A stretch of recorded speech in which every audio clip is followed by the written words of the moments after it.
Good afternoon, student. So now we will see asexual reproduction, and we have already done chapter 10 and I have already sent the answer key for that. So we will start with young ones to adults. So the new individuals which are born or hatched from the eggs continue to grow till they become adults. In some animals, the young ones may look very different from the adults. Recall the life cycle of the silkworm. That is egg, then it is converted into larva or caterpillar, then it is converted into pupa, and then in adult. You studied this life cycle of caterpillar, or you can say silkworm, in 7th standard. Frog is another such examples. So observe the different stages of frog. Starting from the egg to the adult stage, we find that there are 3 distinct stages that is, observe the diagram. So first of all, it is egg, then it is converted into early tadpole, then late tadpole, and at last it is converted into adult frog. Tadpole can live in the water only. Frog can live in water as well as on the land also. So we find that there are 3 distinct stages, that is egg, tadpole, that is larva. It is not adult. Then it is converted into adult. So don't the tadpoles look so different from the adults. If you observe the diagram, if you observe the tadpole and observe the adult frog, both looks different from each other. So it is not necessary that always that the early childhood and the adult person looks like same. Similarly, the caterpillar or the pupa of silkworm looks very different from the adult moth.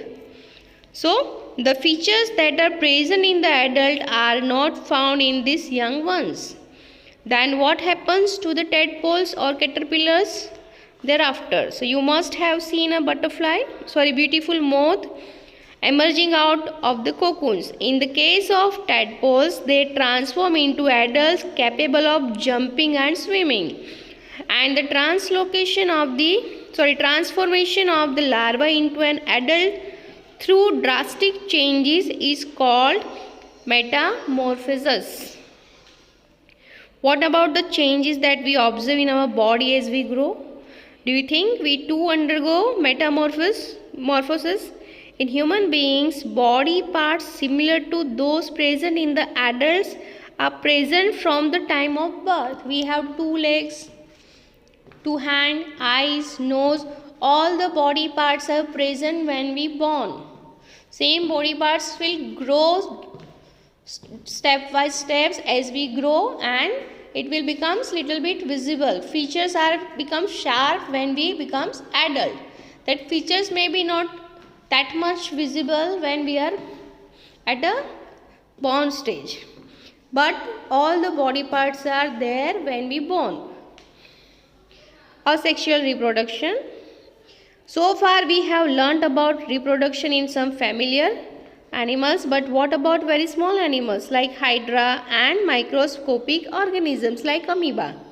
They are also living organisms. So do you know how they reproduce? Let us understand. So budding in hydra. Hydra, this you have already learned in 7th standard. So in each hydra there may be 1 or more bulbs, and these bulbs are the developing new individuals and they are called buds. Recall the presence of buds in yeast, that also you have learned in 7th standard. In hydra too, the new individuals develop as outgrowths from a single parent. This type of reproduction in which only a single parent is involved is called asexual reproduction. Since new individuals develop from the buds in hydra, this type of asexual reproduction is called budding. Another method of asexual reproduction is observed in the microscopic organism amoeba. Let us see. If you observe the diagram, it is binary fission. Binary fission means that one cell, it is divided into two parts. Then two cells divided separately and two amoebas are separately divided. Not only that, the nucleus which are present in the amoeba, that also divided into two equal parts. And each nucleus will be divided into two different cells. And then you can see the daughter amoeba. So you have already learned about the structure of amoeba. You will recall that amoeba is a single-celled organism.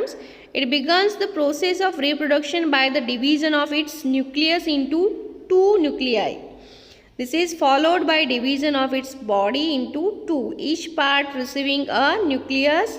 Finally, two amoeba are produced from one parent amoeba. This type of asexual reproduction is in which an animal reproduces by dividing into two individuals is called binary fission. Apart from budding and binary fission, there are other methods by which a single parent reproduces young ones. You will study about this in your higher classes. So this is one story is given to you, story of Dolly the clone. Cloning is the production of an exact copy of a cell. Any other living part or a complete organism, cloning of an animal was successfully performed by the first time by Len Wilmot and his colleagues at the Roslin Institute in Edinburgh. So they successfully cloned a sheep named Dolly. Dolly was born on 5th July 1996 and was the first mammal to be cloned. During the process of cloning Dolly, a cell was collected from the mammal gland of a female fine Dorset sheep, and simultaneously an egg was obtained from a Scottish blackface emu. The nucleus was removed from the egg, then the nucleus of the mammary gland cell from the fine Dorset sheep removed, and the egg thus produced was implanted into the Scottish blackface emu. Dolly was given birth by the Scottish blackface emu. It was found to be absolutely identical to the fine Dorset sheep from which the nucleus was taken. Since the nucleus from the egg of the Scottish blackface emu was removed, Dolly did not show any character of the Scottish blackface emu. Dolly was a healthy clone of the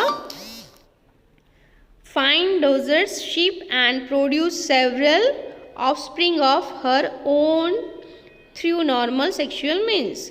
Unfortunately, Dolly died on 14 February 2003 due to a certain lung disease. Since Dolly, several attempts have been made to produce cloned mammals. However, many die before birth or die soon after birth. So the cloned animals are many a times found to be born with several abnormalities.